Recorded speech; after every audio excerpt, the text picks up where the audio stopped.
जी इस वक्त मौजूद है मोतरा बडियाना रोड राजवा, जहां के चौकी सीओ की वाली पेट्रोलिंग पुलिस ने बर वक्त कार्रवाई करते हुए गश्त करते हुए रोड के ऊपर 4 साल बच्चा को पकड़ के लवाहे कीन के हवाले किया। और कैसे किया जानते हैं एएसआई जमशेद से।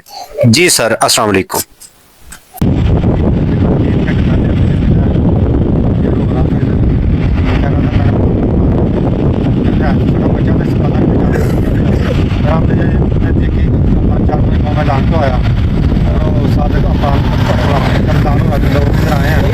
बच्चे को पहचाना उन्होंने पहचाना फिर बाद में समझाया अपना फिर बच्चा निकल गया।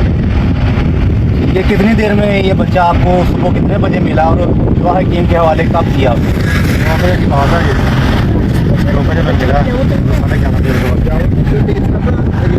सही जमशेद का कहना है कि जो 7 गांव है हमने राजवा में नाका लगाया, तो इनके साथ जितने भी गांव हैं हमने गांव में जाके मस्जिदों में ऐलान करवाया जिनका बच्चा है वो अपनी स्पुर्द में ले ले। लाहिकीन जब आए उन्होंने बच्चा लिया और शुक्रिया अदा किया पेट्रोलिंग पुलिस सीओ की।